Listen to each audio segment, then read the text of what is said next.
Все началось с того, что Тацуми вместе со своими двумя лучшими друзьями детства покинул свою маленькую бедную деревню, чтобы отправиться в столицу империи, заработать много денег и помочь своему народу. По пути Тацуми встречает опасного зверя первого класса, называемого земляным драконом, который нападает на пару путников. Он бросается на помощь как настоящий герой и сразу же отрубает дракону лапу. Затем он прыгает вниз и добивает зверя мечом. Путники восхищаются его мастерством и благодарят за помощь. Услышав его историю, они предупреждают его о коррупции в столице и уходят. Добравшись до столицы, Тацуми направляется в военную часть и подает заявление на должность командира. Естественно, рекрутер сначала предлагает ему место рядового, но Тацуми отказывается и его выгоняют. В этот момент к нему подходит красивая и дерзкая блондинка и говорит, что может помочь ему получить работу в правительстве, если он угостит ее выпивкой. Тацуми соглашается, и они идут в барак. Там девушка выпивает и говорит, что знает одного чиновника, и если она даст ему денег, он поможет Тацуми получить должность командира, несмотря на то, какой он сильный. Услышав это, Тацуми очень радуется и отдает ей все деньги, которые получил за убийство дракона по пути в столицу. Девушка говорит, что она все уладит и что Тацуми наверняка многому научится на этом опыте. После этого она просто уходит с его деньгами, а Тацуми весь день ждет в баре как дурак.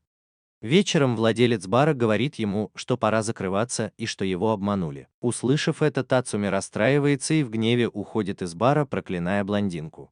Не имея денег, он решает просто сесть на тротуар и провести там ночь. Но тут мимо проезжает карета, из нее выходит дама и предлагает ему помощь. Сначала Тацуми сомневается, но охранники говорят ему, что эта дама не может пройти мимо несчастного человека вроде него и часто помогает таким людям. Не имея ничего, что можно было бы потерять, Тацуми принимает ее щедрое предложение и идет с ней. В ее доме он знакомится с ее родителями и узнает, что они очень богаты и владеют огромным особняком. Он представляется и говорит, что по пути в столицу на его группу напали бандиты, и он отстал от своих друзей. Так как они все равно решили встретиться в столице, он продолжил свой путь и теперь ищет их. Услышав его историю, отец говорит, что замолвит за Тацуми словечко перед своим военным знакомым и попросит найти двух его друзей. Тацуми чувствует себя по-настоящему счастливым, и его надежда на человечество начинает возрождаться после того, что произошло. На следующий день он сопровождает Арию в одной из ее поездок по магазинам и разговаривает с охранниками. Один из стражников показывает ему императорский дворец и говорит, что пока император жив, он всего лишь ребенок,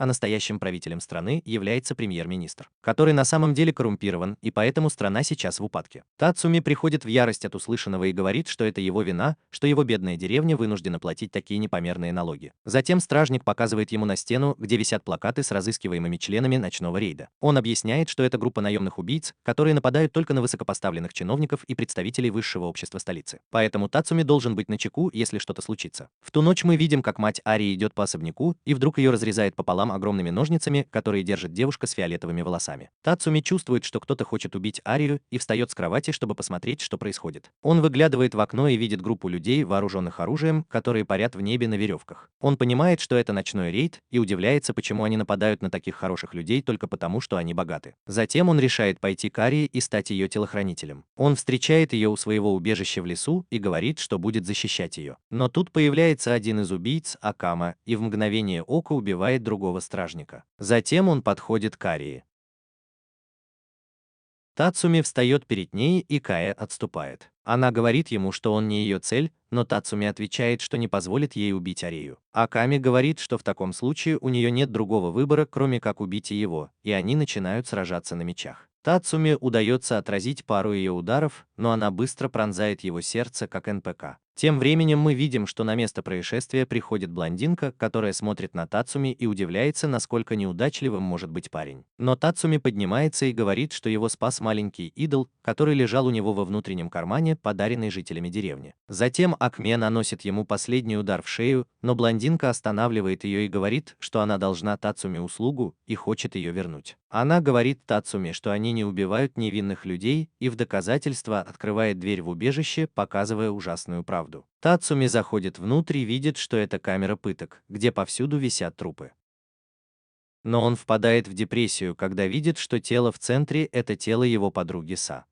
И тут его окликает мальчик, который оказывается Иясу. На последнем издыхании он говорит Тацуми, что Ая убила Са, замучив ее до смерти, и это приводит Тацуми в ярость. Когда тайна раскрылась, Ая начала оскорблять Сёа и других мертвецов, говоря, что она не может смириться с тем, что они красивее ее, а бедные люди просто игрушки для нее. И в том, что она хочет сделать со своими игрушками, нет ничего плохого. Акане решает прикончить ее, но тут Тацуи оборачивается и рассекает Аю пополам своим мечом, а затем бросается к Аясу и дает ему возможность сделать последний вздох на своих руках. Блондинка замечает, что Тацуи без колебаний убил Аю и думает, что он действительно очень сильный. Затем она говорит Акане, что он должен присоединиться к ним, и тащит его с собой, чтобы он встретился с остальными и присоединился к ночному рейду. Акане называет блондинку Леон, и они все возвращаются на базу, похитив Тацуми. На следующий день Тацуми сидит у могил своих друзей и думает, что остался совсем один. В этот момент появляется Леон и спрашивает, решил ли он присоединиться к ним. Затем она ведет его знакомиться с остальными, начиная с фиолетоволосой пустоголовой Шиэль, и просит ее сказать ему что-нибудь ободряющее. Шиэль немного думает и говорит, что теперь, когда он знает об их убежище, если он не присоединится, им придется его убить. Да, очень ободряюще. Затем он знакомится с Майн, которая подходит к нему и говорит, что такой уродливый, как он, не может работать с такими профессионалами, как они. После этого они идут на тренировочную площадку, где встречают Булата, который выглядит очень мужественно и обычно носит доспехи на заданиях. Леон признается, что он гей, и Булат тоже это не отрицает. Затем они встречают извращенца-воериста ВБ и идут к реке, где встречают Акам. Леон говорит, что несмотря на ее милую внешность, она выросла в дикой местности и очень сильная. Акам говорит, что босс вернулся, и Тацуми должен представиться ей. Она велит Леону собрать всех и говорит, что хочет подробный отчет о молодом человеке. Получив отчет, Магенда предлагает Тацуми присоединиться к ним, а если он откажется, то его возьмут на работу в их мастерскую, но все равно не убьют. Хотя с его навыками ему лучше помогать им в качестве разведчика и убийцы из революционной армии. Акам говорит, что они хотят избавить страну от коррумпированных лидеров и приведут революционную армию к победе, чтобы спасти всех, включая его деревню. Услышав это, Тацуми говорит, что они героические убийцы и на стороне добра. Все смеются и говорят ему, что они просто убийцы, как бы он это ни называл. Они убивают людей, и их могут приговорить к смерти в любой момент, и никто не пошевелит и пальцем. Несмотря на это, Тацуми считает, что это правильно, и соглашается присоединиться к их группе. После этого босс поручает Акему тренировать его, и они расходятся. Сначала Тацуми работает только на кухне и помогает Акему ловить рыбу и готовить еду для всех, пока остальные уходят на задание по сбору информации. Однажды вечером они все собрались за ужином, и Леон рассказал, что на этот раз их целью был офицер имперской полиции и торговец нефтью по имени Гамаль. Согласно их отчету, Гамаль совершал преступления и подкупал людей, а затем подставлял невиновных и добивался их казни. Ночной рейд принял это задание, и Тацуми поручили убить Гамаля, а Акам и Леон займутся Камалем. После этого они отправились в город, и Леон рассказал Тацуми о прошлом Акама. Она призналась, что когда она была ребенком, ее и ее сестру купила империя. Затем ее заставили учиться на убийцу вместе с другими детьми, и она стала лучшей среди них. Затем империя использовала ее для своих грязных дел, но во время одного из заданий она поняла, насколько коррумпирована империя, и решила убить босса. Ей удалось убедить его перейти на другую сторону, и с тех пор Акам была на стороне революционной армии. Тацуми понял, что она рассказала ему о прошлом Акама, чтобы показать, что он слишком легко убивает других, и ему нужно быть осторожнее. После этого они разошлись и отправились к своим целям. Акам и Леон легко расправились с торговцем нефтью, а Тацуми подошел к пьяному офицеру на вечерней улице. Он спрятался в плаще и сказал офицеру, что хочет обсудить с ним что-то важное,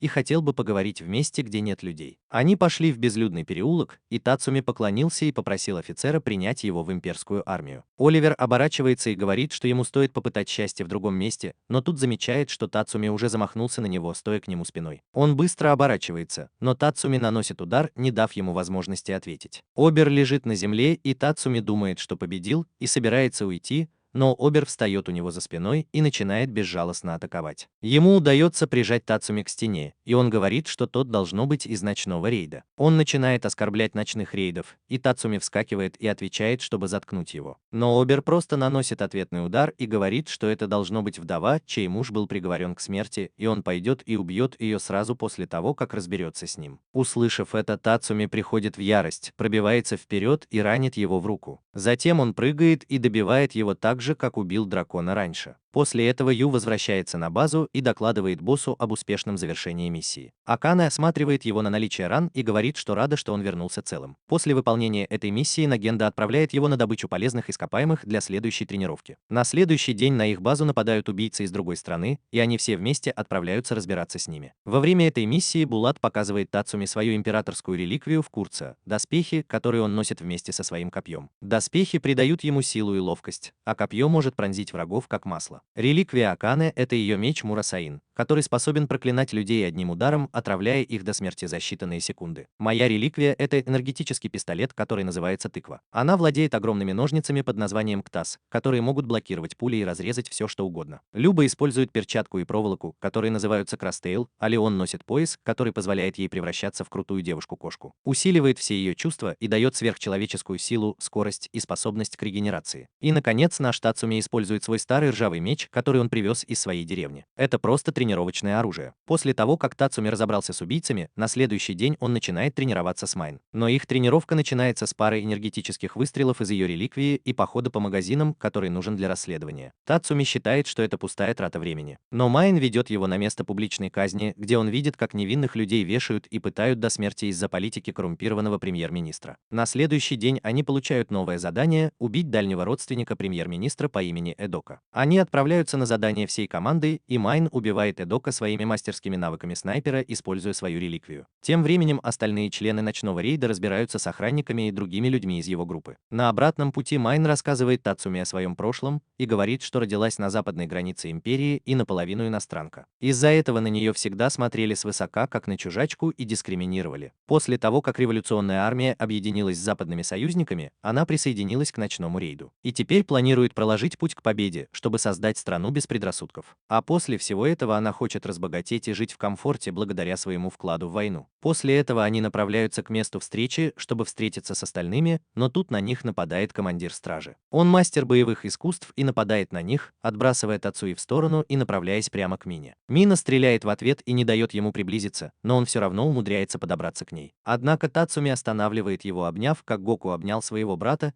и говорит Мине, чтобы она пристрелила его, желательно не как Пикколо. Глядя на него и доверяя ему, Мина стреляет и принимает его в ночной рейд. Через несколько дней Тацуми начинает тренироваться в фехтовании с Булатом на базе. Он помогает на кухне и проводит остаток дня, тренируясь, чтобы улучшить свои навыки. Однажды ночью босс собирает всех в зале для совещаний и рассказывает о следующей цели. На этот раз им предстоит выследить серийного убийцу, который любит обезглавливать людей ради развлечения. Они обсуждают между собой и приходят к выводу, что это должно быть Занг, палач, который сошел с ума и стал убийцей. Босс говорит им, что Занг украл императорскую реликвию перед побегом, и поэтому они должны быть начеку во время этой миссии. После этого они все отправляются в город и начинают патрулировать его. Тацуми идет вместе с Кэмом, и они немного гуляют. Во время обеденного перерыва он отходит в сторону, чтобы справить нужду, и тут видит Сёа в конце улицы. Он пытается догнать ее, но она убегает в сторону Колизея, и он решает последовать за ней. Подойдя к Колизею, он подходит к ней и обнимает, называя по имени, но тут понимает, что вместо своей красивой подруги он обнимает какого-то странного парня. Булат, должно быть, ревнует. Тацуми отпрыгивает назад и достает свой меч. Странным парнем оказывается Зан и начинает читать мысли Тацуми с помощью своей императорской реликвии под названием Спект. Сначала он видит в них только Булата, но давайте не будем об этом и перейдем к действию. Тацуми начинает бой, нанося удары мечом, но Зан легко уклоняется, потому что его наблюдательность слишком сильна. Тацуми пытается нанести еще один удар, но Зан пригибается и наносит ответный удар своим клинком. Тацуми пытается одолеть Зана серией ударов, но Зан уклоняется от всех и наносит ответный удар,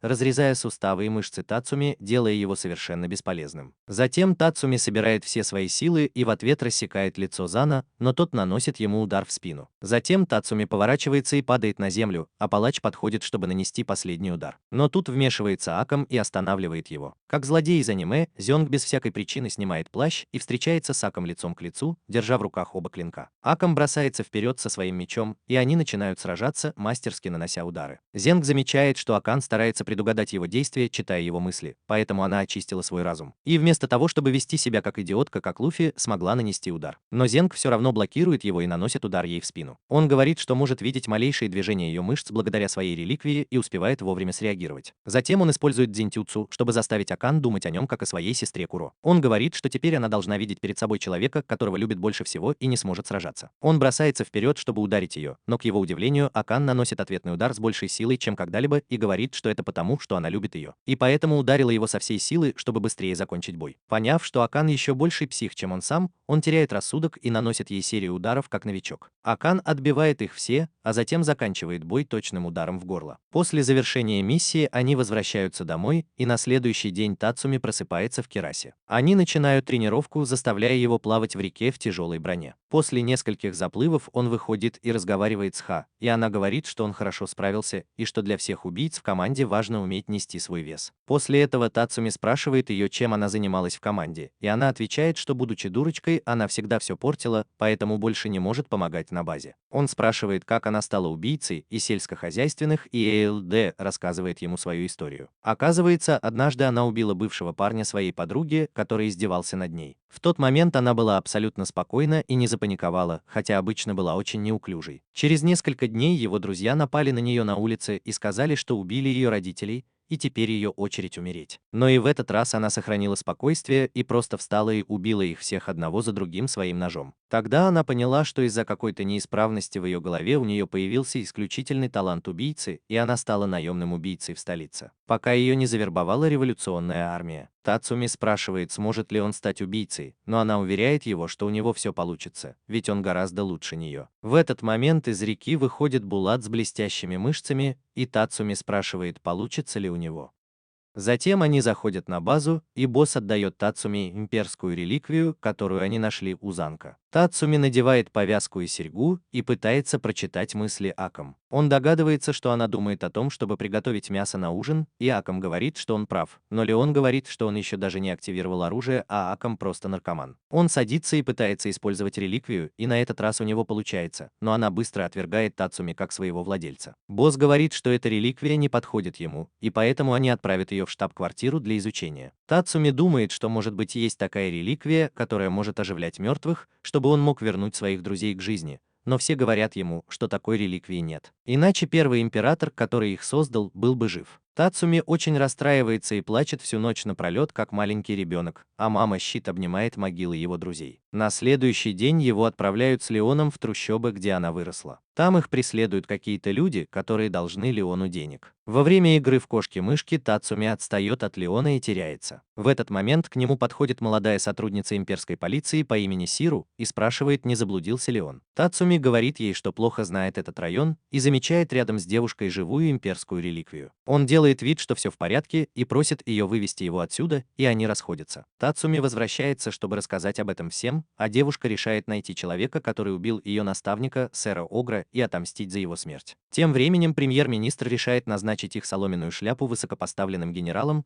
так как она разгромила революционную армию после успешной экспедиции на север, где она похоронила более 400 солдат вражеской армии под слоем льда, используя свою реликвию. Вернувшись в трущобы, Тацуми и Леон продолжают свою миссию ночью. На этот раз их цель — наркомафия, которая похищает молодых девушек из трущоб, накачивает их наркотиками, а затем продает в рабство. Леон активирует реликвию и превращается в форму Кор, затем хватает Тацуми и прыгает внутрь здания. Они подтверждают свою цель с крыши, затем прыгают внутрь и начинают играть в фруктового ниндзя с бандитами, завершая миссию с идеальным результатом. Тем временем Майн и сельскохозяйственных и ХЛД разбираются с боссом наркоторговцев и бегут обратно на базу. Но по пути на них нападает Сиу. Майн начинает бой, стреляя в нее из тыквы, но живая реликвия Сирю Каро прыгает вперед и останавливает атаку. Сирю начинает стрелять в них обоих, а затем приказывает Каро атаковать Щит, но она отрубает собаке голову ножницами. Она идет вперед, но понимает, что Каро все еще жив и собирается напасть на нее, но Майн спасает ее, отталкивая собаку энергетическим выстрелом. Она говорит СХ что у живых реликвий есть ядро, и пока оно не уничтожено, их нельзя остановить. В этот момент Сиу приказывает Каро превратиться в Джигу Чада, отрастив мускулистые руки и атаковать их. Она встает перед ним со своей реликвией и использует ее как щит, чтобы блокировать тяжелые удары Каро. Сиу пользуется этим шансом и свистит, вызывая подкрепление, и ситуация для девушек изначально ночного рейда становится опасной. Чувствуя угрозу, Майн отбрасывает Каро мощным выстрелом из тыквы и использует это, чтобы напасть на Сирию и отбросить ее в лес. Пытаясь отразить ее атаки, Сирия оступается и падает, и Шерия отрезает ей обе руки ножницами. Но Шерия достает два пистолета, встроенные в ее локти, и пытается выстрелить в нее, но Сирия просто блокирует пули своей реликвии, а затем тоже отрезает себе руки. Понимая, что иначе ей не победить, Сирия достает свой козырь и выпускает на волю Каро, превращая его в бешеного пса, о котором тебе говорили, что не стоит беспокоиться. Каро хватает мину и начинает ее душить, и она оставляет Сирио, чтобы спасти себя. Ей удается ранить Каро, спасая мину, но Сирио пользуется моментом и стреляет в Каро из пистолета, встроенного в ее рот. Каро разрывает ее пополам, и мы теряем лучшую девушку из ночного рейда. Вскоре прибывают подкрепления и окружают Мину, но она использует свою последнюю возможность, ослепив их всех с помощью особой способности своей реликвии, чтобы сбежать. Вернувшись на базу, Мина сообщает о смерти Шерии, и все грустят из-за этой новости. Тацуми теряет рассудок и решает пойти на риск, но Булат бьет его и говорит успокоиться, пока они не придумают план.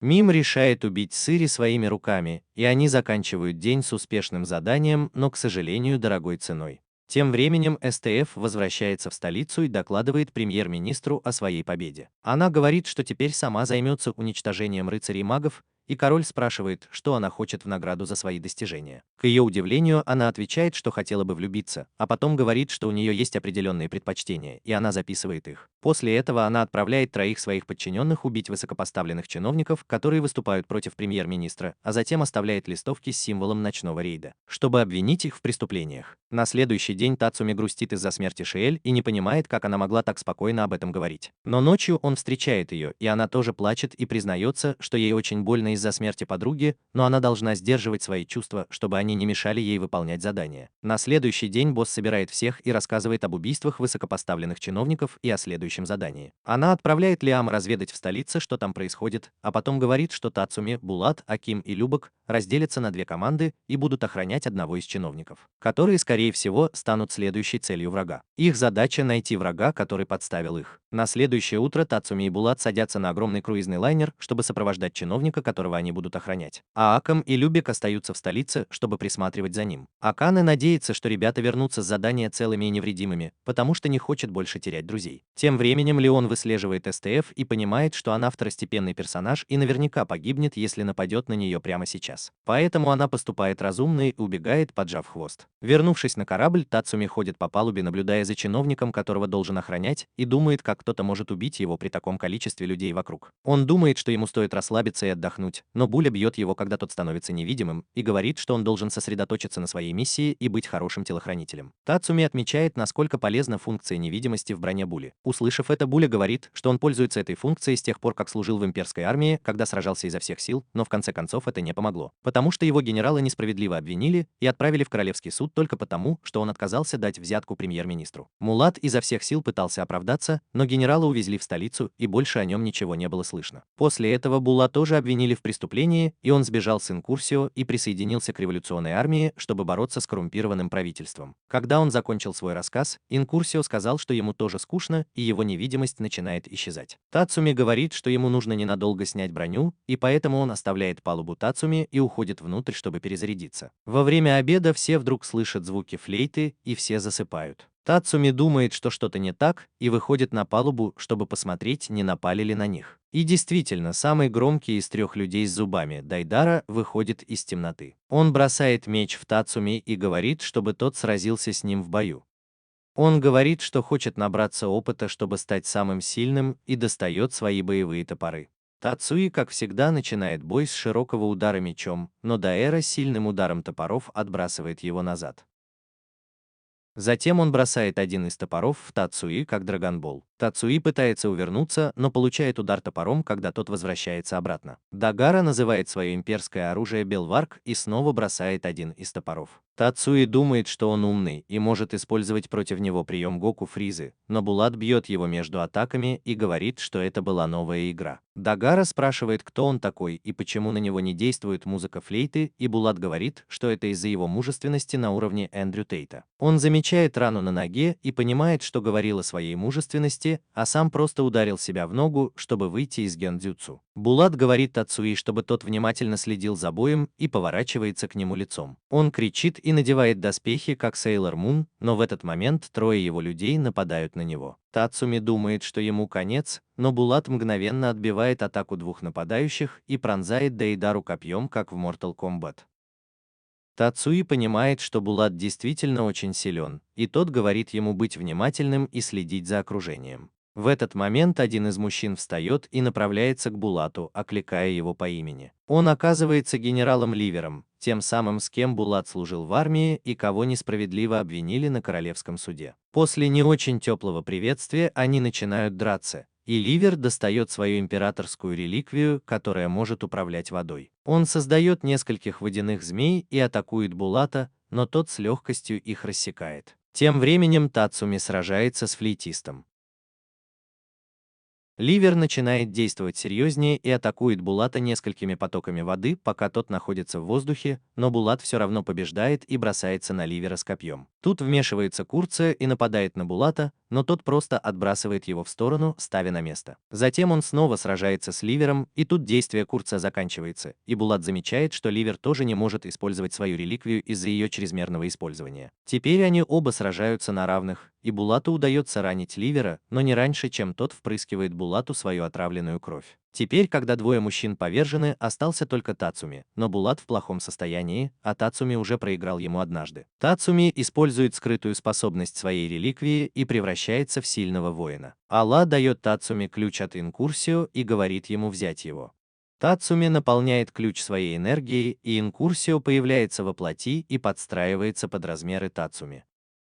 После превращения в Сейлор Мун Тацуми и Баф сходятся в рукопашной схватке, и Тацуми побеждает его благодаря своей новообретенной силе. В очередной раз они успешно выполняют свою миссию и забирают у врагов 3 новых реликвии, но ценой жизни Булы. Через несколько дней босс отправляется в штаб-квартиру, чтобы передать реликвии, которые они добыли во время своих последних миссий, и запросить подкрепление, так как они уже потеряли 2 сильных членов своей команды. Она оставляет Кимуру за главного и поручает ему тренировать остальных в свое отсутствие. Мина тоже выздоравливает после своих ранений и начинает тренироваться вместе со всеми. С другой стороны, СД формирует отряд из 6 человек, владеющих реликвиями под названием Егеря. Я уверен, что она любила атаку титанов так же сильно, как и все остальные. В ее новой группе есть деревенский парень по имени Вейв, который служил в имперском флоте и похож на Тацуми-2. Есть еще Куроми, младшая сестра Кам, сумасшедшая девочка Сэю, доктор по имени Стайл, совершенно не страшный парень Боул и парень, который считает себя крутым. После знакомства они садятся вместе с СДФ, и она говорит, что хочет влюбиться в кого-нибудь, и что они тоже ищут кого-то, кто подходит для реликвии ножниц, которую они получили от Шила. Чтобы найти подходящего воина, они решают провести в городе турнир по боевым искусствам. Тем временем Тацуи идет в магазин Лабока, где у них есть секретная база в подвале. Тацуи спрашивает его и Леона о его зубах и о том, почему все его боятся, и они рассказывают ему о его жестоком стиле боя и характере края. После этого Лабок предлагает ему принять участие в турнире, чтобы поближе познакомиться с ней, если он захочет, и даже обещает вернуть деньги в его деревню, если он победит. Тацуми соглашается и записывается на турнир. В день соревнований он легко расправляется со всеми соперниками и широко улыбается, когда все его поздравляют. Мы узнаем, что Аздфи ищет сильного молодого человека, которым она сможет манипулировать, и у которого невинная улыбка. Тацуми подходит под все эти критерии, и она влюбляется в него с первого взгляда. Она спрыгивает со своего места и подходит к нему, обещая лично наградить его за победу. Затем она надевает ему на шею ошейник и уводит, и вот так наш мальчик оказывается у нее в плену. На базе все решают придумать план, как спасти Тацуми и перенести базу в горы.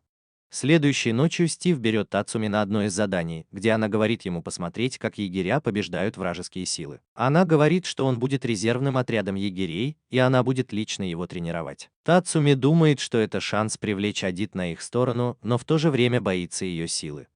Позже той же ночью в их комнате он пытается убедить ее, но Адит говорит, что верит в выживание сильнейших и не может встать на сторону революционной армии. Тацуми злится, услышав это, и отказывается отвечать на ее чувства. После этого она связывает его и спрашивает всех членов отряда, есть ли у кого-нибудь опыт в любви. Удивительно, но у Боулза уже 6 лет как есть жена, и он говорит ей, что настойчивость это главное, и даже его отвергали первые 2 раза. ИДФ делает заметки и решает завоевать его. На следующий день Тацуми знакомится с остальными членами отряда и узнает об их прошлом, в том числе о том, что Куро – сестра Кама. После этого его отправляют на задание по охоте, и он объединяется со своей версией номер 2 Вейвом. По пути они разговаривают, и Тацуми понимает, что Вейв на самом деле хороший парень, и думает, что он борется за справедливость, служа в имперской армии. Они оба сражаются с несколькими лесными тварями, и Тацуми использует этот шанс, чтобы сбежать с помощью невидимости и скорости инкурсио. После того, как они разобрались со всеми опасными зверями, Вейв понимает, что Тацуми сбежал, и думает, что сейчас описывается от страха, представляя разъяренное лицо СД. Затем он решает использовать свою реликвию, Великую Колесницу, которая, как ни странно, на самом деле находится у Курция-2. Он быстро мчится и в конце концов догоняет Тацуми, который в это время находится в Курция. Он думает, что это Блот или кто-то из ночного рейда, и начинает сражаться с ним. Тацуми все равно решает убежать, но Вейв оказывается намного сильнее и быстрее, и даже пробивает броню инкурсио одним ударом. Он сбивает Тацуми с ног и бросает в реку, и Тацуми использует невидимость инкурсио, которую может удерживать всего несколько секунд, чтобы сбежать. Вейв думает, что сбежал, и решает пойти вперед и поискать его. Тем временем на Тацуми нападает опасный зверь,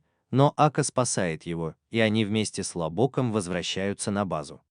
Там Кацуми рассказывает им о реликвиях и способностях егерей и обо всем, что узнал, пока был там. Он говорит, что все они такие же сильные, как и они, но есть одно отличие.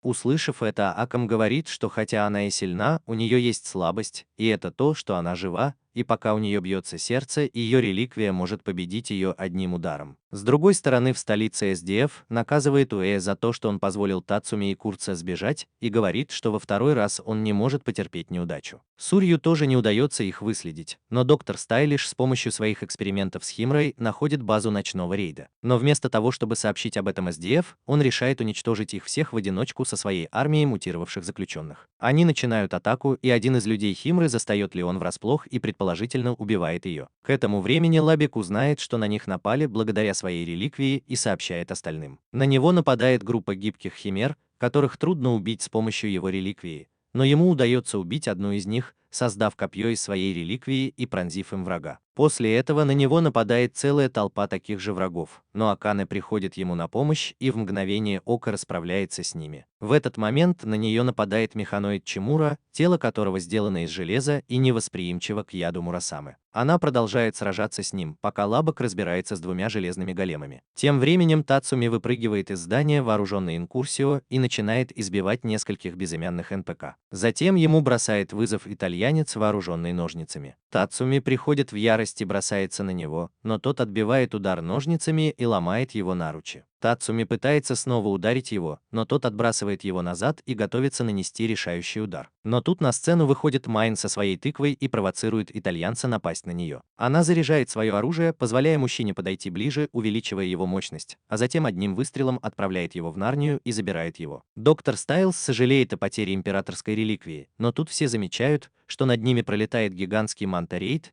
неся на себе Мадженту и двух новых членов ночного рейда. Тем временем Акам и Лабек расправляются со своими противниками и присоединяются к остальным снаружи. Слуга, напавший на Леона, пытается незаметно атаковать Майн из кустов, но прежде чем он успевает что-то сделать, Леон Вонг стреляет в него и отправляет в Нарнию к итальянцу. Она говорит, что только что исцелила себя с помощью своей реликвии, так что с ней все в порядке. После этого все собираются вместе и оказываются окружены кимрасами. Они решают быстро с ними расправиться, но внезапно все они падают на землю, кроме Тацуми, который одет в костюм Курция. Доктор Стайлиш говорит, что они распылили парализующий яд, и он начал действовать. Тацуми хочет защитить всех в одиночку, но тут босс посылает одного из новобранцев показать свою силу. Парень с синими волосами Сюзанна размахивает своим огромным клинком и с легкостью убивает всех врагов в округе. Доктор Стайлиш решает взорвать мертвецов, надеясь, что это убьет и Сюзанна, но тот просто исцеляет свои раны, показывая, что он тоже гуманоидная имперская реликвия. Увидев, что все его люди повержены, доктор Стайлиш решает бежать, но Сюзанна догоняет его и останавливает. Затем доктор решает сразиться с ними и вводит себе специальную сыворотку, которая превращает его в гигантского титана. Увидев огромного зверя, ночной рейд решает сыграть в атаку титанов, и все начинают сражаться с ним. Сюзанна блокирует его движение, а Тацуми отвлекает его, чтобы добраться до головы титана, где находится настоящее тело доктора. Мэй сбивает титана энергетическим выстрелом, а АКМ заканчивает бой, пронзая его и убивая доктора ядом. Расправившись с врагами, они встречаются с боссом, и она представляет их новым рекрутам. Они все вместе отправляются в горы, где их будет трудно найти, и начинается знакомство. Первым идет Челси, опытный наемный убийца, у которого почти столько же убийств, сколько у Кэма. Она милая и веселая, может уговорить кого угодно с помощью сладостей и даже может вывести из себя, если начнет над кем-то подшучивать. С другой стороны, Сюзанна крутой парень, который умеет готовить, стирать, убирать, управлять финансами и даже построить дом. Все начинают сближаться, и Лабок решает, что Сюзанна его главный соперник, несмотря на то, что он сам реликвия, а Майн просто раздражен из-за Челси. Тем временем в столице Сирио оплакивает смерть доктора, которого она считала своим наставником, после того, как Огр и СТФ приходят ее утешить и заставляют посвятить свою жизнь науке. Вейв идет рядом с Курамом и решает стать мужчиной и сильным воином, как советовала ему мама, когда он был маленьким. Но он понимает, что уже слишком поздно, когда видит, как Эстеви и Сирио обнимаются. Ночью на новой базе рейда босс говорит всем, что приближается их последняя битва за революцию, и поэтому они проведут следующий месяц, тренируясь и повышая свой уровень. После тренировок в горах они чувствуют себя сильнее, и Тацуми тоже может использовать копье Курца. Мы также узнаем, что Сюзанна дремал после смерти своего последнего хозяина, но решил следовать за боссом, потому что она похожа на его бывшего хозяина и на имперскую реликвию Челси, которая позволяет ей полностью менять свою форму и размер и превращаться в любое другое живое существо. После месяца тренировок Челси смотрит на них и говорит, что они хорошие бойцы, но, как и остальные погибшие члены команды, они еще недостаточно хороши и должны стать сильнее. Это бесит Лубака, Тацуми и Минда, потому что они думают, что она оскорбляет Булата и Шейла, и они решают подшутить над ней ночью. Сначала Лубок и Тацуни придумывают план. Они хотят вылить ведро воды ей на голову, когда она будет принимать ванну, и посмеяться над ней. Но на самом деле Лубок просто хочет проверить, насколько он может быть подлым, и посылает Тацуми с его способностью становиться невидимым. Тацуми решает подкрасться к ней и начинает подкрадываться с ведром, но вместо Челси из воды выходит Сусана и говорит, что чувствует его присутствие, хотя и не видит его. Это заставляет Тацуми понять свою слабость, и он выходит из воды и извиняется перед Сусана. Внезапно Сусана превращается обратно в Челси, и она говорит, что заметила его приближение, поэтому решила отомстить ему с помощью своей реликвии. А потом говорит, что ее последняя команда погибла во время миссии, и она единственная выжила, поэтому она сказала им быть сильными, потому что не хочет потерять кого-то еще. Услышав это, Тацуми понимает свою ошибку, извиняется перед ней и уходит, но перед этим она предупреждает его, чтобы он больше не подглядывал за ней, иначе она его покалечит. Через несколько дней в столице появляется новая проблема. В лесу и шахтах начинают появляться человекоподобные монстры, которые нападают и пожирают всех, кто попадается им на пути. Но все становится еще хуже, когда они начинают вламываться в дома и пожирать людей заживо. В этот момент их число продолжает расти, и это становится проблемой для столицы. Премьер-министр отправляет эту девицу и ее отряд, чтобы они поймали нескольких чудовищ для его удовольствия, а остальным имперским войскам приказывают уничтожить их. Они легко справляются с заданием при помощи генерала Льда, и она приказывает Рану расследовать происхождение этих новых опасных чудовищ и выяснить, связаны ли они с исчезновением доктора Стайла и его экспериментами над людьми. Тем временем остальные егеря ждут новых приказов и разговаривают друг с другом. Уэйв злится, что люди осуждают Боулза из-за его внешности, а он на самом деле очень хороший парень. Но Боулс признается, что он совсем не хороший, потому что сжигал деревни и людей заживо, когда ему приказывали, даже если они молили о пощаде и до последнего вздоха клялись в своей невиновности. В этот момент его жена и дочь приносят ему обед, и Уэйв понимает, что он действительно неудачник по сравнению с Булзом, когда дело касается романтики. После расследования Ран сообщает, что они действительно были людьми, которых превратили в чудовищ, и это должно быть дело рук какого-то имперского артефакта. Иначе они могли быть подопытными, сбежавшими из лаборатории доктора Стайла, и Деви говорит ему, чтобы он разобрался в этом деле и выяснил, сбежали они или их выпустили специально. И есть ли за этим нападением какой-то вдохновитель. В лесу Тацуми продолжает тренироваться вместе с Сюзанной, когда приходит Аки и сообщает им о новых приказах. Они возвращаются на базу, и босс рассказывает им о гуманоидных монстрах-убийцах, которые нападают на людей и появились в лесу неизвестно откуда. На этот раз их цель такая же, как и у имперской армии – уничтожить монстров, которые причиняют вред людям. Они будут действовать ночью, чтобы не столкнуться с имперской армией, и будут скрываться до финальной битвы за революцию. Сначала Челси скептически относится к тому, что ей придется играть роль героя и спасать людей, но Тацуми убеждает ее в обратном с помощью своего шарма и выглядит очень круто. Если бы у него не была расстегнута ширинка, а Сусана не рассказал ему об этом перед всей встречей, то все было бы именно так. Ночью Тацуми вместе с Лабоком патрулирует горы в поисках монстров, но никого не находит. По дороге он спрашивает Лабока, почему тот называет босса по имени, а не просто босс. И Лабок рассказывает, что они знакомы еще с тех пор, когда революционная армия только формировалась. Он говорит, что в молодости принадлежал к богатой купеческой семье, и ему было скучно, потому что у него было все, что он хотел с самого детства. Ему было скучно, пока в его город не приехала Наэнда, и он влюбился в нее с первого взгляда. После этого он вступил в имперскую армию и дослужился до звания, чтобы быть с ней.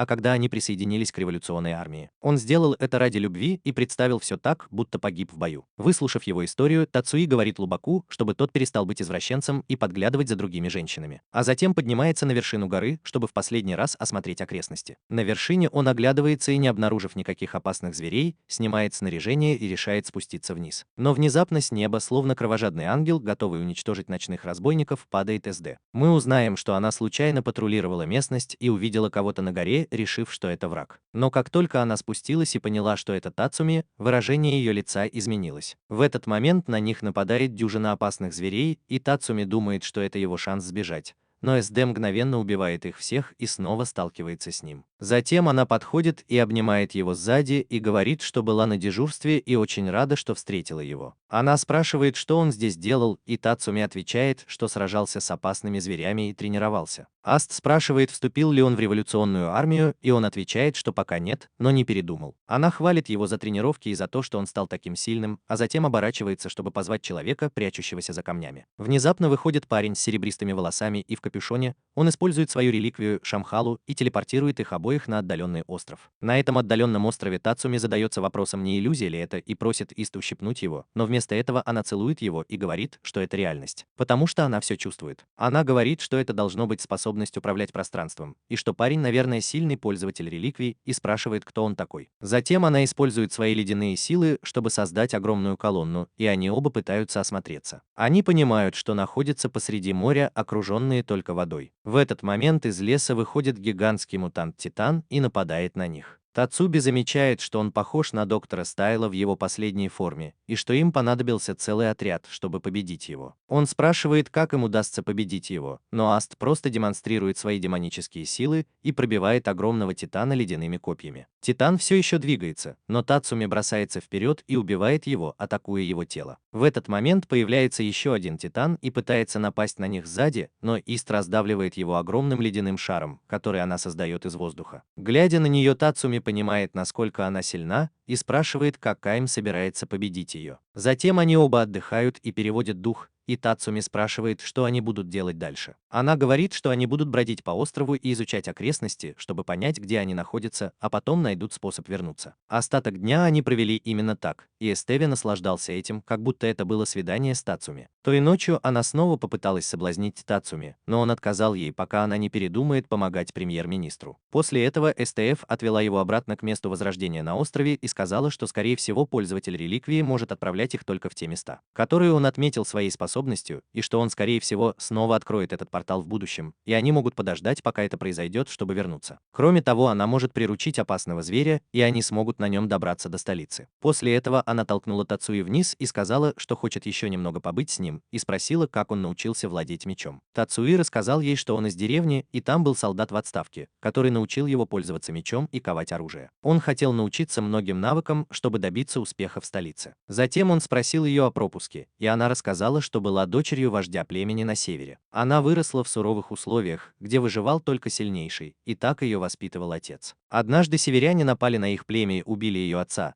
но для нее это было доказательством того, что их враги сильнее, и поэтому она должна стать сильнее, если хочет выжить в этом мире. После того, как ее племя было уничтожено, она в одиночку охотилась на опасных зверей, пока их не стало меньше, и тогда она переехала в столицу и присоединилась к армии. Для нее это означало, что теперь она убивает не зверей, а людей, и это ничего не меняло. Затем он спрашивает ее о ее реликвии, и она говорит, что владеет кровью редких зверей, которая дает ей полный контроль над элементом льда. Это также усиливает ее желание убивать других и становиться сильнее. Услышав ее историю, Тацуми понимает, что ничего не может изменить. Он грустит и боится, что в будущем ему придется сражаться с ней. Вернувшись в столицу, мы узнаем, что парень с серебристыми волосами – сын премьер-министра по имени Сура. Он высвобождает свою реликвию и открывает портал обратно, и Тацуми первым уходит, чтобы спастись от СТФ. Вернувшись, он надевает костюм Курца, становится невидимым и прячется за камнем, как цыпленок. пока СТФ не уйдет, думая, что в следующий раз, когда они встретятся, это будут враги. После того, как она уходит, Тацуми возвращается на базу и рассказывает боссу и остальным друзьям все, что узнал о ней. Мы также узнаем, что боссу около 25 лет, если кому-то интересно. Они ужинают, и она говорит, что революционная армия сделает свой первый шаг к свержению коррумпированного правительства, и они обсудят стратегию после ужина. Она начинает объяснять, что есть религиозная группа под названием «Путь к миру», которая в последнее время набирает много последователей и довольно сильно выросла на Востоке. Эта группа скоро выступит против коррумпированного правительства и поведет людей на борьбу с силами империи. Тацуми говорит, что если они не остановят их, то это приведет к множеству смертей. Но босс отвечает, что народ страны уже сыт по горло и готов пожертвовать своими жизнями ради светлого будущего. Она говорит, что в прошлом такие силы уже пытались бороться с империей, например, северяне, но империя всегда побеждала их. Поэтому на этот раз они объединятся с ними и ударят по империи со всех сторон. В то же время, когда начнется религиозное восстание, революционная армия начнет полномасштабное наступление с юга, а их союзники на западе вторгнутся в империю, что приведет к трехстороннему нападению. Она говорит, что большая часть сил империи сосредоточена на юге, чтобы противостоять революционной армии. Но из-за коррупции и несправедливости большинство офицеров решили помочь свергнуть правительство и сдадутся революционной армии без боя. В этом хаосе империя, скорее всего, отправит главнокомандующего Будда, чтобы он разобрался с сдающимися силами. И это будет их шанс проникнуть во дворец и убить премьер-министра Честного. Она говорит, что их задача – найти советника-основателя Пути мира. Оказывается, советник Балик на самом деле шпион, которого премьер-министр подослал к религиозной группе. Он подмешивает своим последователям наркотики в еду и превращает их в своих марионеток. Их задача – убить его, чтобы религиозное восстание началось без проблем. Кроме того, штаб приказал им уничтожить ягеров, потому что они могут стать серьезными противниками в этой войне. Для начала они воспользуются меткой на спине и выманят ягеров из столицы, а затем вступят с ними в финальную битву, чтобы избавиться от них до начала революции. В столице Ран сообщает СТФ, что разведчики заметили их возле восточной части улицы Ромари. ИДФ немедленно отдает приказ ягерам собраться и отправиться на охоту. Шпионы революционной армии видят, как они покидают столицу и отправляют птицу-посланника к боссу, чтобы сообщить ей об уходе из ТИС со своей группой. Нгенда решает отправиться на восток к пути к миру, в то время как остальные ягеры идут на запад, выдавая себя за пещерных людей, которые уже находятся в розыске. АСДФ понимает, что это их план – выманить их и устроить засаду. Она решает разделить свою группу на две команды. Она, Сиру и Ран пойдут на восток, а остальные ягеры на запад, за Акамом и Куро. Они следуют этому плану, Куро и Боулс идут на запад, чтобы встретиться с Майн и Акамом. По пути они видят странное пугало посреди дороги и задаются вопросом, что это значит. Майн пытается застрелить Керму издалека, но она уворачивается в последний момент. В этот момент Сусана выходит из-за чучела и отбивает удар, отбрасывая его назад, как будто это была команда ракеты. В этот момент Маджента выходит вместе с остальными членами ночного рейда, показывая, что все идет по их плану, и теперь Куро и Боулс загнаны в угол. Акане смотрит на Куро, а Тацуми Леон и Маджента стоят перед Боулсом. Кажется, что все идет хорошо, но Куро выпускает свою реликвию Яцуфусу, которая может призывать и управлять мертвецами и добавлять в свою армию зомби всех, кого она убивает своим мечом. Битва начинается, когда она призывает останки гигантского монстра класса ультраопасность Деста Гуля вместе с 7 другими зомби, которые были ее мертвыми друзьями. АКМ понимает, что ее реакция будет замедлена из-за того, что ей придется контролировать 8 тел одновременно, и бросается прямо на Кураум. Они начинают сражаться на мечах, но зомби одного из их друзей детства делает так, что АКМ сражается 1 на 1 с Кураум, и она вынуждена отступить от Деста Гуля. Боулс использует этот шанс, чтобы выстрелить в нее из огнемета, но Тацуми вовремя спасает ее. Он говорит ей, чтобы она не теряла самообладание, и тогда они смогут победить вместе. Затем она приказывает монстру взорвать каньон своим энергетическим дыханием, и ночной рейд использует это, чтобы спрятаться в лесу и снова устроить засаду на Кураум. Майн снова пытается застрелить ее, но ее останавливают два зомби, один с копьем, а другой с 2 пистолетами. АКМ вступает в бой с Боулсом, пока остальные сражаются 1 на 1. Сюзанна говорит Магенде, что она может справиться с этим зомби-громилой, поэтому Магенда должна помочь остальным. И она идет на помощь Леону, который сражается с зомби, бывшим генералом имперской армии, похожим на босса. Им обоим удается отбросить его назад, но Куро пользуется моментом и быстро отрубает Леону руку. Леон использует свою звериную силу, чтобы остановить кровотечение, а затем выполняет приказ босса и помогает Акане справиться с быками. Она помогает ей сражаться с быками и еще одним зомби, который раньше был сильным телохранителем. Тем временем Нагенда сражается с бывшим генералом и отрубает ему голову. Но будучи зомби, тело все еще двигается, и она приходит в ярость, глядя на изуродованное тело своего мертвого друга. С другой стороны, Сюзанна отвлекает гигантского опасного зверя, а Маджента позволяет ему использовать его скрытую способность, если это необходимо. В то же время Тацуми сражается с зомби-гориллами, и ему помогает другой зомби в маске. Ему приходится нелегко, потому что они оба нападают на него одновременно, но потом ему помогает Челси, и он разрезает зомби в маске пополам. Затем он уничтожает зомби-гориллу, усилив свои удары инкурсио. Майн тоже справляется с зомби-стрелком, но потом ее хватает зомби-лягушка. Куро появляется на месте и говорит ей, что она должна умереть так же, как ее подруга Шойл, и лягушка съедает ее вместе с ее реликвией. В этот момент появляется Тацуми и начинает сражаться с зомби-копейщиком, которого держит Куро. С другой стороны, Сузана активирует свою скрытую способность, которая позволяет ему вытягивать жизненную силу из своего хозяина и входить в режим берсерка. Он использует эту силу, чтобы одним ударом уничтожить зверей класса ультраопасности, а затем решает объединиться с Тацуи. Мина тоже вырывается из живота лягушки, и они окружают Куро и куклу-копье. Тем временем Ака удается отрубить ноги зомби-телохранителю, и она бросается прямо на быка и Леона, используя их как отвлекающий маневр, чтобы сразить его. Но в этот момент телохранитель стреляет Мине в руку, и она просто откусывает его руку вместе с реликвией. Они говорят ему сдаться, потому что теперь он не сможет использовать свою реликвию, и Мина отвечает, что да, он не сможет ее использовать, поэтому он отправит их всех в Нарнию. Он подбрасывает свою реликвию в воздух и взрывает ее, вызывая мощный взрыв. Тацуми защищает всех вокруг себя, используя инкурсио, а Леон спасает Акам, схватив щит зомби-телохранителя и приняв на себя взрыв. Она говорит, что с ней все будет в порядке благодаря способности ее реликвии к регенерации, но ей понадобится время, чтобы восстановиться. Курому тоже удается избежать взрыва, и что удивительно, бык тоже остается жив и убегает в лес. Он думает о том, чтобы снова объединиться с Куромом, но по пути встречает маленькую девочку, которая плачет у дерева из-за травмы колена. Он останавливается, чтобы помочь ей, и девочка вонзает в него отравленную иглу, и оказывается Челси, которая притворялась ребенком из деревни, которую Мина сожгла однажды. В это время Лобот тоже прибывает на место и говорит ей, что Крон сбежала, но он знает, куда она направилась. Челси говорит, что она догонит ее и прикончит, иначе та приведет еще больше зомби, нападет на них в будущем. Она говорит Лоботу, чтобы он вернулся и привел подкрепление, а она пойдет за Куро. Лобот бежит обратно на базу и рассказывает всем о ней, и они посылают Тацуми и Кане, чтобы те помогли Челси вернуться. Тем временем Челси превращается в миску и встречается с Куро. Она говорит, что благодаря информации, которую принес Тацуми, она узнала характеры и манеру общения всех членов Джаггера и использует это, чтобы полностью обмануть Куро. Пока они идут вместе, Кро вдруг падает и говорит, что ее печенье с наркотиком закончилось, и ей нужно его съесть. Челси наклоняется, гладит ее по спине, а затем вонзает в нее отравленную иглу, и та падает. Затем она берет свой меч и уходит, но к ее удивлению Кро встает и говорит, что из-за нового лекарства, которое она принимает, она невосприимчива к таким вещам и умрет только в том случае, если ей остановят сердце или отрубят голову. Она быстро выхватывает свой меч у Челси, выпускает зомби-копейщиков и стрелков и заставляет их преследовать ее. Челси использует дымовую шашку и убегает, но ее быстро ловит копейщик, который отрубает ей руку, а стрелок одновременно стреляет в нее. Так мы теряем вторую лучшую девушку после жестокой расправы. Тем временем в городе Тацуми и Акам все еще ищут Челси и идут по кровавому следу, ведущему из леса в город.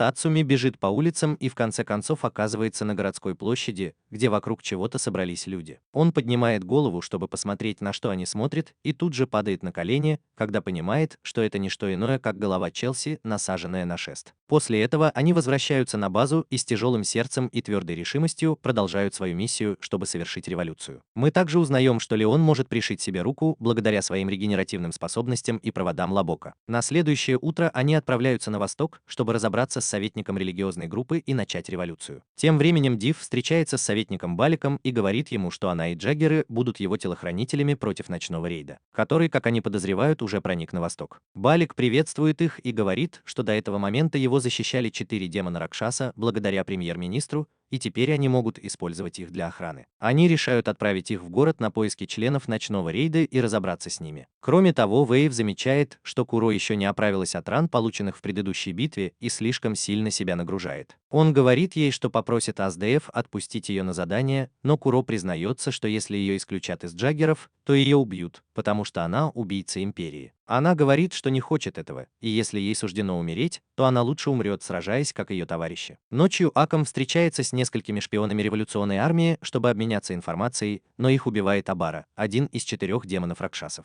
Он вступает в бой с Акамом и демонстрирует свою невероятную гибкость. Сначала Акаму приходится нелегко, но в конце концов ей удается разрубить его пополам и одержать победу. Однако ее замечает Рон, который благодарит ее за то, что она показала ему свою реликвию, и улетает, чтобы доложить о ее смерти. С другой стороны, на Лубака из ниоткуда нападают Стен и Мёс, 2 демона-ракшаса. Они подозревают его в том, что он член ночных рейдов, из-за его одежды и шпионских навыков. Стену удается ударить Лубака, и тот падает, но Лубок пользуется этим шансом и притворяется мертвым. Он останавливает свое сердце на несколько секунд с помощью проводов, чтобы убедить их, что он действительно мертв, и они оставят его в покое. Но, к несчастью для него, демоны сталкиваются с молодой девушкой, шпионкой революционеров, и решают убить ее. Увидев это, Санджи в Лубоке просыпается, он встает и решает сразиться с ними. Он достает провода и начинает сражаться с 2 демонами одновременно. Он переходит в наступление, создавая боевой топор из проводов, и одновременно защищается. Он бьет Стена топором, но тот останавливает удар голыми руками. Стерн говорит, что бесполезно спорить с ним подобным образом, но Лабок говорит, что его целью было отвлечь их. И они оборачиваются, чтобы узнать, что молодой девушке удалось сбежать, пока они были заняты борьбой с ним. После этого Лабок считает свою работу выполненной и убегает от них. Стерн решает погнаться за ним, но оказывается в ловушке своих проводов. Его останавливают только тогда, когда он натыкается на проволоку и чуть не отрубает себе голову, а затем Ламок пронзает ему грудь проволочным копьем. После этого он распутывает провода внутри своего тела и заставляет их раздавить его сердце, навсегда усыпляя этого гигантского парня. После этого он сталкивается с Мёс, опутывая его сетью нитей. Мёс использует свою секретную технику ниндзя и покрывает нити скользкой жидкостью, которая делает их бесполезными. Затем она сбивает Лубака с ног и подходит к нему, чтобы прикончить. Лубок бросает в нее 2 ножа в последней отчаянной попытке, но она просто уклоняется от них, а затем подходит, чтобы поднять Лубака и убить его. Но как раз в этот момент ножи возвращаются и вонзаются ей в спину прямо в сердце. И выясняется, что Лабок управляет ножами, привязывая к ним свои нити. И вот таким образом ему удается успешно сбежать, победив 2 основные угрозы. Пока все сражаются и разбираются с врагами, нам с Тацуми в кои-то веки повезло, и они не встретили ни одного врага. Вместо этого они в конечном итоге встречают лидера и основателя религиозной группы, который смотрит на них, сражающихся друг с другом, и думает, как они оба мило смотрятся вместе. И начинайте отправлять их немедленно. После разведки они решают продолжить свой план по уничтожению религиозной организации на их ежегодном фестивале. Они разделяются на 2 команды. Тацуми и Мэй выманивают как можно больше членов ночного рейда, пока остальные проникают в здание Балака и убивают его. Сусанов и Лео используют свою силу и врываются через парадную дверь, чтобы выманить Курама и Вейва,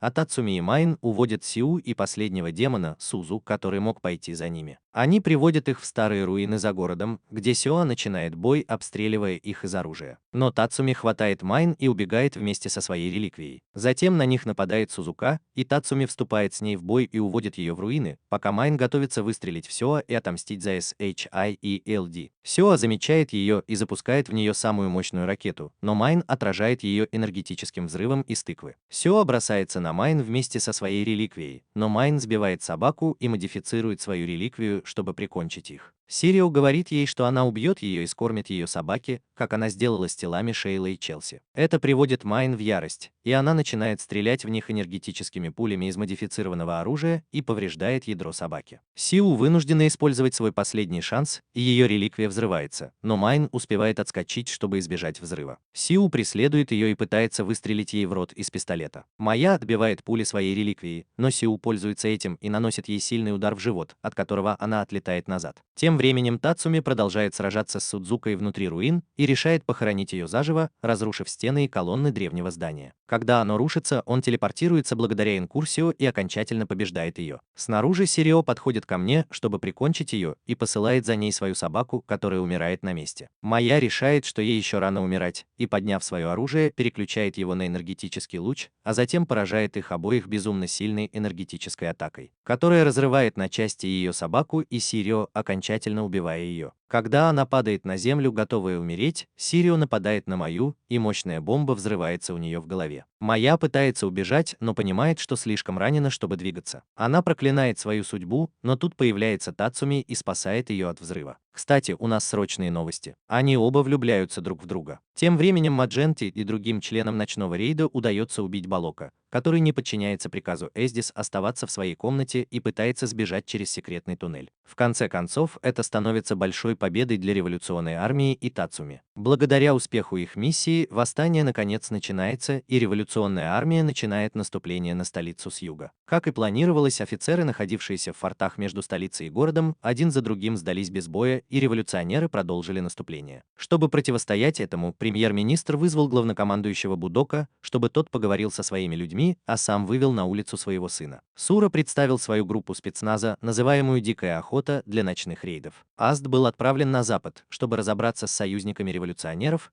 а остальные члены отряда егерей были оставлены в столице. Они не понимали, почему их не отправили на передовую, но тут Курон упал на землю и потерял сознание. Пока войска продвигались вперед, целью ночного рейда было проникнуть во дворец и свергнуть премьер-министра Аннаса. Мы с Леоном спустились в подземные канализационные туннели, а Тацуми и Лабок были выбраны, чтобы проникнуть во дворец вместе с революционерами. Они встретились с дочерью одного из высокопоставленных наставников империи, и она провела их во дворец, где они должны были встретиться с революционерами. Но когда они добрались до здания, никто не ответил, и Лабок заметил, что из здания идет кровь. Он открыл дверь, и они заглянули внутрь, но увидели, что все мертвы. Внезапно тела начали раздуваться и взрываться, разрушая здание. Девушка начала кричать как сумасшедшая, и тут из дыма появился Шура и окружил их со своей командой. Он заметил, что Тацуми тот самый парень, которого он отправил на остров вместе с СТФ, и удивился. Тацуми говорит, что это значит, что он стоит за нападением на опасного зверя и бросается на него. Но тут сверху на него прыгает Люда, вооруженный императорской реликвией. Он представляется и начинает сражаться с Тацуми, нанося ему мощные удары, усиленные молнией. Тацуми достает Курца и пытается дать ему отпор. Бадо хвалит его за мастерство и упорство, но затем вырубает его мощным ударом молнии. Тем временем Любек сражается с Сурой. Сура демонстрирует свои боевые навыки и реликвию, позволяющую телепортироваться, а затем принимает усиливающее зелье, чтобы стать еще сильнее. Сначала он полностью подавляет Любека бесконечными ударами, но Любек использует это время, чтобы расставить повсюду свои провода. Он решает заманить его в ловушку, но тут революционерка хватает его сзади и кричит Суре, что она делает это, чтобы он отпустил ее родителей. Сура бьет ее и говорит, что он предупреждал ее не вмешиваться в его веселье, а затем поворачивается к Любеку и говорит, что с ним покончено. Но Любек использует свою реликвию и отрезает руку Суры, держащую его реликвию, и говорит, что он уже в ловушке. Кажется, что все идет хорошо, но девушка встает, наносит Любеку удар в спину и умирает, прося Суру отпустить ее родителей. Наблюдая за этим, он смеется и говорит, что уже убил ее родителей, а она такая глупая. Он забирает свою реликвию и телепортирует Любека в другое измерение. Но Любек хватает его своими проводами и тянет за собой. Они оба сражаются там, и Лабок пронзает его копьем и убивает, как и стена. Затем он падает обратно в портал, но, к сожалению, вместо того, чтобы поймать его Тацуми, его поджидают члены дикой охоты с поднятыми копьями. И Лабок погибает, пронзенный ими.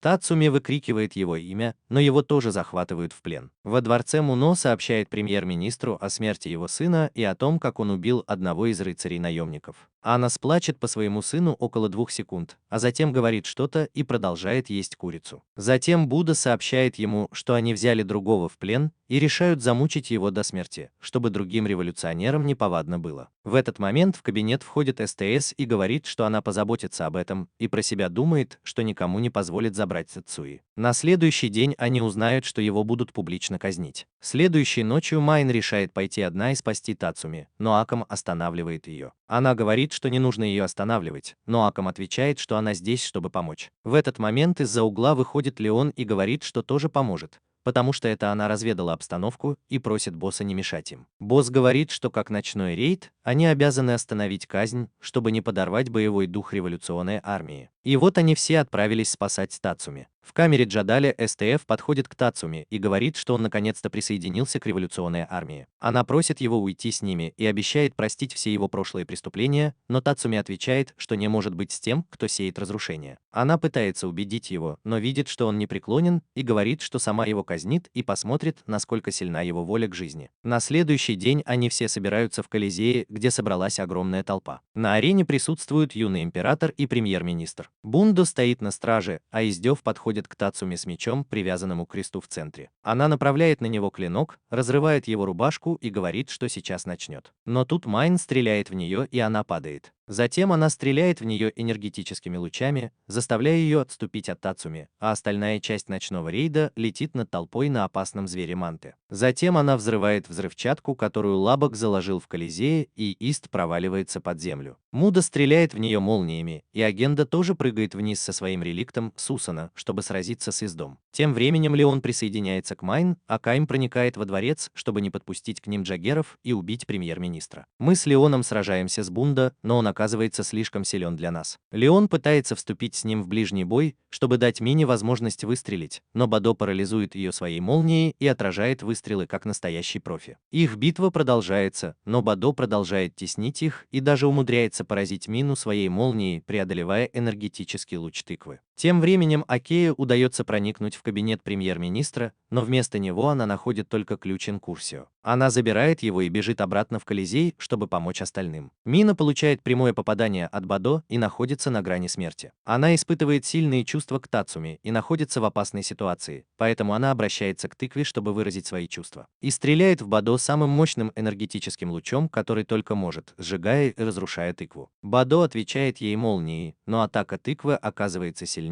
и проходит сквозь него, прикончив его. После победы над главнокомандующим Мина падает с платформы, и Тацуми вовремя появляется рядом с Курца, чтобы поймать ее. С другой стороны, Инда и Сусана сражаются с Айди, но она оказывается им не по зубам. Она сражается с Сусана, а затем замораживает его одним прикосновением. Ниганда использует свою скрытую способность и заставляет Сусана трансформироваться, и они начинают сражаться с ней на равных. Тацуми спасен, а Мина в плохом состоянии, и Пурпурная говорит всем отступать и пытается задержать Айди, чтобы они может восстановиться так же быстро, как Леон. Она просит его отпустить ее, и они целуются. Она благодарит его за все и за то, что он ее любит, а потом умирает у него на руках. Мэг Рейд теряет Сусана и Майн, но ей удается вернуть Тацуми и Инкурса, а также избавиться от Буда. Благодаря этой победе революционеры приближаются к столице, а СТФ отправляют на передовую. Ран говорит Вейв и Куро о своем состоянии и говорит, что они сбегут прямо сейчас, никто не будет их преследовать. Но Куро говорит, что это не вариант для нее, и она должна разобраться с сестрой. После этого они убивают множество революционеров, и Куро отправляет Акаму секретное сообщение, чтобы встретиться с ней в лесу Кадай. Акама решает пойти одна и уважает желание своей младшей сестры, а Тацуми просит ее вернуться живой. Тем временем премьер-министр манипулирует маленьким императором, чтобы тот использовал последнюю реликвию, для которой требуется его власть как императора. Ночью Акама приходит на место встречи и встречается с Куро. Они встречаются в старом приюте и вспоминают свое детство. Затем Куро говорит, что Акан предал ее, присоединившись к революционной армии и бросив ее, и они начинают драться. Куро призывает своих зомби, но из-за плохого самочувствия теряет сознание. Акан замечает это и решает поскорее закончить бой. Они начинают сражаться на мечах, и Акану удается одолеть их в битве 3 против 1. Тем временем во дворце Уэйв спрашивает Ран, куда мог пойти Кон после того, как получил записку о том, что он собирается сражаться с Аканом. Ран решает отправиться на помощь. На поле боя пробуждается спящий экспериментальный монстр. Он убивает 2 сильных зомби, а затем нападает на Куро, но Акан спасает ее, и они вместе расправляются с монстром, как в старые добрые времена. Но после этого они снова начинают драться. Куро призывает своих зомби, но Акан уничтожает их в одно мгновение и наносит последний удар по ее сестре. Но тут появляется Уэйв и отталкивает ее. Он говорит, что пришел, чтобы остановить их драку, но тут появляется Тацуми и отталкивает Уэйва. Он говорит, что для некоторых вещей единственный выход — разобраться самим, и Куро говорит Уэйву, что она тоже этого хочет. Она благодарит его за то, что он пришел, и говорит, что хотела бы, чтобы они сблизились при других обстоятельствах. Они смотрят, как сестры сражаются до смерти. В конце концов Акан побеждает и пронзает Куро, убивая ее раз и навсегда. Они отдают тело Вееву, и он спрашивает, за что они все сражаются. АКМ говорит, что если он сам не может ответить на этот вопрос, то ему не стоит брать в руки оружие, и они уходят. Вернувшись во дворец, премьер-министр ведет императора к главной императорской реликвии и говорит, что он должен ее активировать. Теперь его долг как императора – защитить свой народ от восстания. Когда ягер и революционная армия покидают столицу, они решают войти во дворец и, наконец, избавить народ от тирании премьер-министра. Майгенда возглавляет революционеров, а Тацуми, Леон и Акам проникают во дворец, чтобы забрать голову Анны. Оказавшись во дворце, они сталкиваются с множеством рыцарей, но тут появляется Ран и говорит, что разберется с ночным нападением. Леон решает сразиться с ним один на один и приказывает Тацуми и Акаму идти вперед и закончить дело. Они спрашивают Рона, почему он сражается на стороне премьер-министра, и он отвечает, что тоже был под гнетом империи, но хотел изменить ситуацию изнутри. Но потом они устроили восстание, и он разозлился. Леон думает, что он просто ребенок, и они начинают драться. В зале суда Тацуми и Акам врываются к императору и премьер-министру. Акам пытается добраться до Анны, но ее защищает силовое поле. Он говорит, что главная реликвия уже активирована, и тут весь дворец рушится, и появляется механический император Шейх Тазер. Этот ребенок-император, которому промыли мозги, выпускает лазерный луч, который убивает множество людей и разрушает множество домов в столице. Уэйв наблюдает за этим с расстояния, стоя у могилы Куро, и решает пойти и сразиться с революционерами. Акам и остальные революционеры сражаются с имперскими войсками под предводительством СТФ, а Тацуи сражается с императором Китом в гигантском роботе. Император бьет его, и Тацуи решает использовать самую мощную технику в истории доты – ненужное дзюцу. Он начинает сражаться с императором и терпит поражение, но продолжает говорить о том, как страдают люди, о действиях герцога и о том, как им манипулирует премьер-министр. Ребенок не выдерживает и решает заткнуть его, наступив на него, но Уэйв вовремя появляется и спасает Тацуми от смерти. Рон тоже решает прекратить сопротивление и сосредоточиться на спасении жителей Империи вместе с Леоном. После этого Тацуми и Уэйв вместе сражаются с роботом, и во время боя Тацуми находит слабое место в роботе. Он просит помощи у Уэйва, и им удается нанести ему серьезный урон. Чувствуя боль, император стреляет в них обоих лазерными лучами и сбивает Уэйва с ног. В этот тяжелый момент Тацуми вспоминает совет Булата и призывает Инкурсио, который эволюционирует благодаря силе сюжета. Теперь у Тацуми золотые крылья, и он уворачивается от лазерных лучей, пробивает робота своей силой воли и уничтожает его. Но потом он видит, как робот падает на людей и бросается их спасать. Он удерживает робота как Супермен, и ему удается не дать ему упасть на них, но при этом он теряет слишком много крови и умирает как герой. Акани подбегает к нему и кричит, спрашивая, сдержал ли он обещание никогда не умирать. В этот момент появляется ИДФ, и Акама говорит ей, что Тацуми умер. После того, как Тацуми погиб, а император был побежден, революционная армия почти победила, но ИДФ все еще стоит между ними и их свободой. Она признает, что империя пала, но говорит, что продолжит свою охоту. Она говорит, что Тацуми умер, потому что был слаб, и создает арену с высокими стенами вокруг себя и Аками. Она говорит, что просто отправится на следующее поле боя. Если его не будет, она сама его создаст. Король говорит, что она не может позволить такому человеку существовать в мире, ради которого они все пожертвовали, и они вступают в финальную битву, которая решит судьбу их страны. Они начинают бой, скрестив мечи, и сначала Аками может противостоять ИДФ, но она оказывается слишком сильной благодаря своим ледяным способностям. Когда все становится плохо, Аками решает использовать свою скрытую способность и ранит себя своим мечом. Яд Мурасамы течет по ее венам, и это позволяет ей превратиться в демона, что значительно усиливает ее способности. Она переходит в наступление и яростно сражается с ИДФ, даже ранит ее. Яд быстро распространяется по ее руке, но ИДФ отрубает ей руку и продолжает сражаться с Акамом буквально в одиночку. Их битва продолжается, но демонические силы Акама оказываются сильнее, и она вынуждена использовать свою скрытую способность, которую может применять только раз в день. Она останавливает время, когда Кайм оказывается прямо перед ней и наносит удар ему в сердце. Но как только она это делает, она понимает, что это всего лишь иллюзия, и задается вопросом, где же настоящий Кайм. В этот момент Кайм восстанавливается, Акам сбивает ее с ног и говорит, что она слишком осторожничала со своей скрытой способностью, которая убила Сусана. Истед признает свое поражение, создает ледяную стену между ними и идет к телу Тацуи. Она обнимает его и говорит, что теперь они наконец-то будут вместе, и вот так просто исчезает в воздухе. Последняя битва окончена, все мертвы, как в «Игре престолов», и пришло время для того, чего мы все ждали. Смерть премьер-министра Честного. Он решает сбежать, но Леон быстро его догоняет и встречает в потайном коридоре. Она идет вперед, чтобы избить жирную свинью до полусмерти, но он достает свою реликвию, которая может быть использована только один раз, и уничтожает любую реликвию, на которую ее направляют. Он уничтожает пояс Леона, а затем стреляет в нее из пистолета. Но Леона это не останавливает, она бьет его кулаком в нос и сбивает с ног. Ханнес несколько раз стреляет ей в живот, но Леон, как настоящая дикая королева, принимает все удары на себя, а затем продолжает избивать его кулаками и проломывает ему голову. После этого она встречается с Акамин и прощается с ней, скрывая свои раны. Затем она возвращается в трущобы, где родилась, и видит счастливых граждан, победивших в революции, а потом мирно умирает в переулке от потери крови.